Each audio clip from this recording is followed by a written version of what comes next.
Folks, it's one of our favorite times of the year. Soup season! Oh, and this chorizo and bean soup couldn't be more flavorful if it tried. Oh, every bowl is warm, comforting, And an instant family favorite.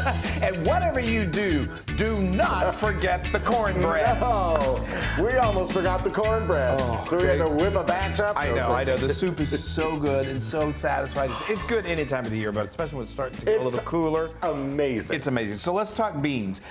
This is a pound of pinto beans. You can use whatever kind of bean you like. Black bean, white bean. Yeah, these are dried, and this is what I love to cook with these types of beans. But if you're going to do this, you want to start it the night before, and you just cover them in water. And if there are any that float, you're going to want to discard those and let it just soak overnight. And then the next day, you're going to drain them in a colander, rinse them off, and they're good to go. If you forget to do that, and you've still got a little bit of time, you can do what we call the quick soak method, which is cover them with water, bring them to a boil, let them boil for 3 minutes, turn off the heat, and then cover the lid for an hour, and then you start where we're about to start right now with the recipe. Oh. Isn't that good? Isn't that easy? Good. Okay. So Or you could buy a can too, if you wanted to. you could, but you're not going to have the same thing. It's Right, going to right, taste canish. Anyway, okay, so we got a pound of dried pinto beans in Yes, here that do have we been want soaking the overnight. salt pork first? Here, yeah, let me grab it. So this is a salt pork. It's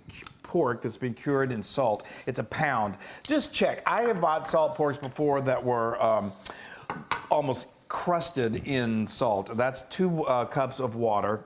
And Yeah, the ones we'd get in Jersey. well, yeah, and so if it's like that, if it's super salty, then you're probably not going to go with a pound because it's going to add too much salt. But this is just right, and it's going to give a little bit of salt. That's 4 cups of chicken broth or chicken stock. Yeah, so you never said, you always say, Good quality. I know.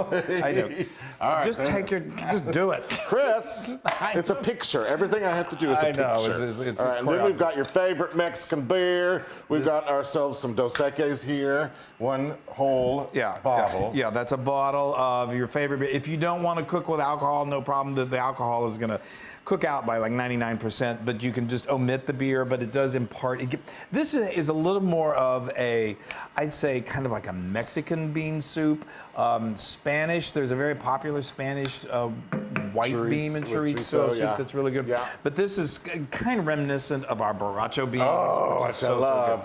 So good. So, okay. And this chorizo is so Oh, yeah. I mean, the flavor profile of this soup. It couldn't be more flavorful if it tried. And it has tried. Okay, so it's super easy. So now what we're gonna do is we're gonna bring this to a boil, and then I'm gonna lower the heat and let it simmer for an hour, and then we really ratchet up the flavors. Okay, so just like that, we've turned into a skillet. Actually, I've moved my pot of simmering beans. They've been going about an hour. They look great. They look and they smell wonderful, and they're already getting nice and tender. That salt pork has just released so much flavor. So now we're going to continue. And you can use a ham bone. Can you use like Oh a yeah, ham I bone? did mean to tell you that. You could use ham bones would be great. Yeah. I've used ham hocks before. Oh. Anything that's going to impart that sort of that pork flavor is really, really good in these beans. Okay. Okay. Now, speaking of imparting major flavor, this is chorizo.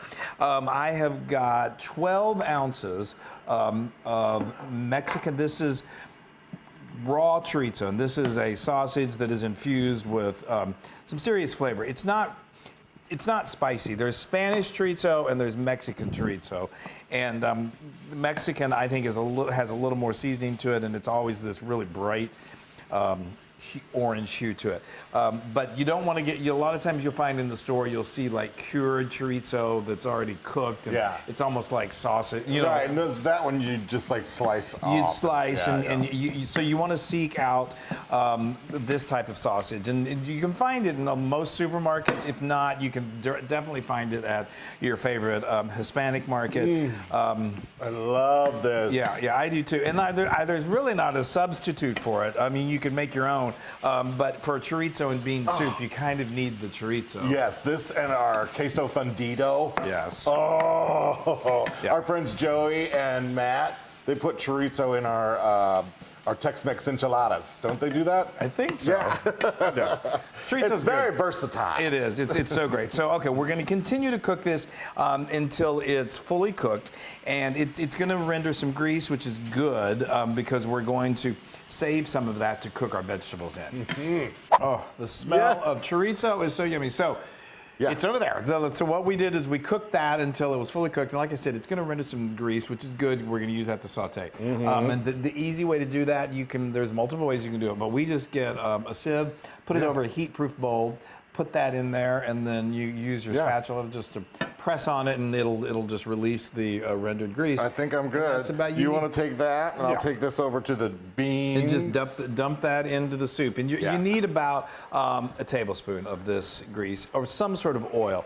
If you don't want to do that, then you could just use a tablespoon of olive oil. It'll work great. Guys, look at this deliciousness over here. Okay, so now... Sorry, I'm dying. I know, it's ridiculous. Now we're gonna add, we've got one medium onion that I've chopped. I've got 2 jalapeños that I've seeded and finely chopped that we're adding to the party. And then I've got 2 heaping teaspoons of minced garlic. And we're just gonna cook this in that rendered chorizo grease until it gets nice and soft, about 3 to 4 minutes, and then it joins the party, a few other items, and we're getting so close. Okay, so now we're continuing our choreography. We brought our chorizo and beans back over here. This is nice and soft. So we're all gonna bring the party together. So I'm gonna go ahead. The salt pork has done its job. It did its job. And so I'm gonna remove it. And I wanted to say, I don't know if I mentioned this. Okay, thanks. Wanted to mention, I don't know if I mentioned this earlier. Keep an eye, you want to kind of keep this consistency. So if, this has been going for at least an hour and a half. If you start to feel like it needs a little more liquid, just add some more water. Just eyeball it. Okay. You ready for these? I'm ready. Let's do it. All right, I've got it going here. Just bring that on in. There we go. And we're gonna let this, it's getting so close now. All we're gonna need is about another 30 minutes of simmering to let those flavors really melt. Now right here, I've got 2 tablespoons of, this is optional, but it's pork lard. We were really going all pork with this. But use the pork lard, it's good, it's not bad for you, and it gives this authentic Mexican flavor that is just delicious. We use pork lard in our refried beans. We do.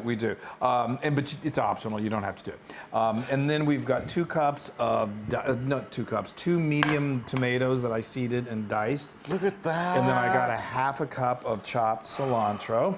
Flavor. Cilantro, you can leave the cilantro out if you feel like it tastes like soap. I know, but yes, only if that's the reason. Yes. And then we've got a teaspoon of oregano, preferably Mexican oregano, and then a teaspoon of ground cumin, dried cumin, and then I'm going to season. Now this is where you need to be careful with the salt, because depending on how salty your salt pork was, you may not need to add much salt at all. I'm going to do, that's about 3/4 of a teaspoon. I'm going to do a teaspoon of black pepper.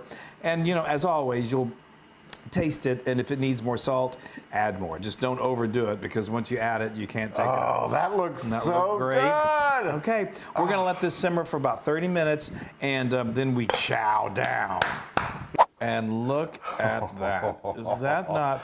It is soup season, folks. I love it. You gotta eat this up. I know. I always hate to say goodbye to summer. I love summer so much, but I do it's things like this that make. Yes. Well, and then the fall is always so wonderful. I like, and the fireplace. I know. And the sweaters. It's so wonderful. I know. The sweaters. I love it. Bring it on in here. Do this. Oh, and you always have that big old piece of cornbread there. Yeah. So I got the recipe for that. That's easy homemade bread, cornbread, but it's so good. I'm telling you, the cornbread in this soup are just like a match made in heaven. Oh my. Okay. You can Chris, do you want to throw a little? Oh, here. Let's get you up. Okay. Let's get you going. This makes me want to go like to a ski resort or something and sit on the mountain and eat this. I don't know why I'm thinking that. That sounds great. Doesn't it? It's just one of those warm me to the bones. But I'm telling you, we have a Mexican restaurant here in North Texas that serves something like this. worked and worked till we could finally get it where it was similar to that. And they serve this as like a little side year round. And so I'm telling you, there's a little more parsley, little cilantro. It's an amazing little side dish with, say, like carne asada. It's so good with carne. All right, and also I've got my tapatio. I need a little hot sauce. Little hot sauce. I like my hot sauce. Oh my gosh! Depending on how the consistency you like of your soup, if you want it thinner, you can add more broth or more water. But I think this is perfect. We let this simmer for about another 30 minutes and let those tomatoes start to break down. You can let it even go for like another hour. Okay. Okay. Yeah, you ready? Yes.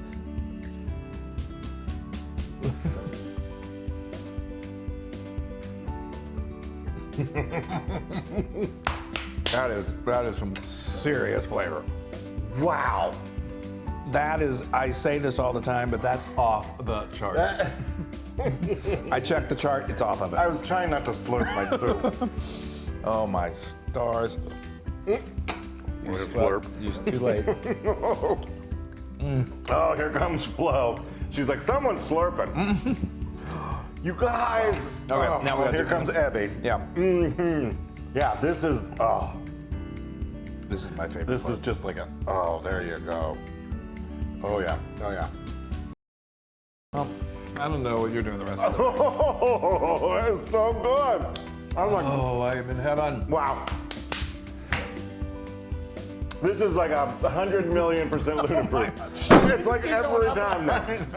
It is so good. Oh, you guys, this is so heartwarming. We hope you guys, we just want to tell you that we love you and we hope you make this soup. It's fall. It's fall. Hug the ones you love. Yes. You need love, love, love. That's what we need. All right, you guys, because we love you. Yes. All right, bye, everybody. Bye. Make soup.